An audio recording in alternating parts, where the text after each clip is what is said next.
Bienvenue à cette première édition de JDC Recap sur le journal du Cameroun. Cette semaine, on a frôlé l'incident diplomatique à cause de cet homme.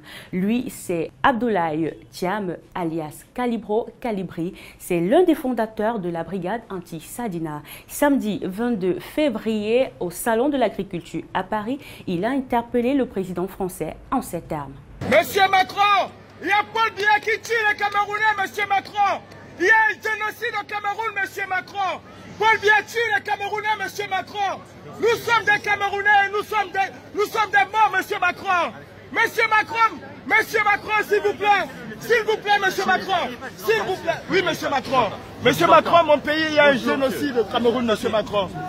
S'il vous plaît, oui. Monsieur Macron, il y a un génocide au Cameroun, monsieur Macron. C'est un honneur pour moi, c'est un plaisir de vous voir, monsieur Macron. Moi aussi. Il y a plus de 22 morts. Je sais. Qui sont morts calcinés, monsieur Macron. Je sais ça. Nous sommes des Camerounais et nous souffrons. J'ai pris la Méditerranée, monsieur Macron, je vous ai écrit et vous avez répondu.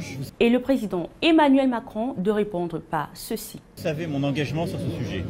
J'ai mis la pression sur Paul Biya pour que d'abord il traite le sujet de la zone anglophone et ses opposants. J'avais dit, je ne veux pas qu'on se voit à Lyon tant que le général Camteau n'est pas libéré. Il a été libéré parce qu'on a mis la pression. Là, la situation est en train de se redégrader. Je vais appeler la semaine prochaine le président Biya et on mettra le maximum de pression pour que cette situation cesse. Je suis totalement au courant et totalement impliqué sur les violences qui se passent au Cameroun et qui sont intolérables. Donc je voulais vraiment... Je vous remercie. Je fais le maximum. Macron. Je vous remercie, monsieur Macron. Deux informations ressortent de cette réponse d'Emmanuel Macron. Tout d'abord, la révélation sur la pression de la libération de Maurice Kamto et enfin la pression sur la crise anglophone, notamment la tuerie de Ngambour. Le ministre de la Communication, dans un communiqué au vitriol, s'en prend violemment à cet activiste camerounais tout en qualifiant son comportement d'insensé, d'irresponsable et ses allégations de mensongères. Lundi, c'est le secrétaire général de la présidence de la République qui monte au créneau, mais avec un ton plus modéré.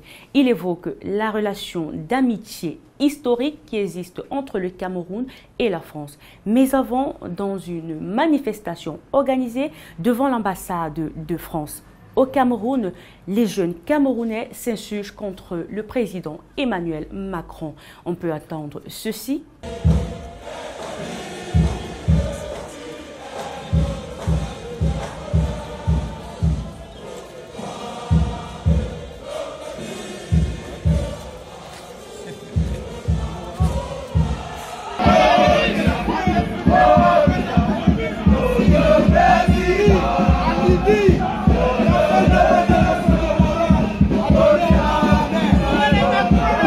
De foule, il aura également été question lors du retour de Maurice Kamto. Après une tournée internationale qu'il a conduite aux États-Unis, au Canada où il a refusé de recevoir les ambassoniens et en France où il a tenu un grand meeting, le président national du MRC est arrivé au Cameroun le 26 février 2020. Il a été accueilli par une foule immense au siège du parti à Douala.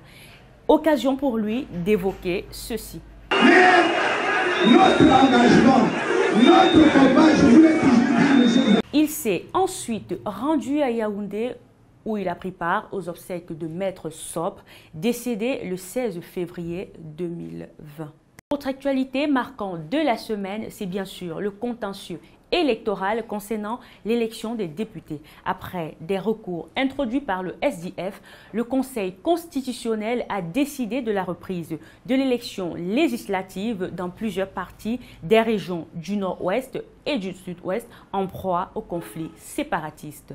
Il faut le dire, dans le Nord-Ouest, l'élection législative sera reprise dans les circonscriptions de Mentchoum Nord, Mentchoum Sud, Mbui Ouest, Mbui Centre, Mbui Sud, Mézam Centre, Mézam Nord, Momo Ouest et Momo Est. Seul le LIBALM est concerné par cette élection législative dans le Sud-Ouest. Notons tout de même que selon l'article 135 alinéa 2, Élections Cameroun a 20 jours au moins et 40 jours au plus pour organiser la dite élection. Dans le reste de l'actualité, 3 policiers gardiens de la paix ont trouvé la mort après l'éclatement d'un pneu de véhicule d'escorte du Premier ministre John Gouté.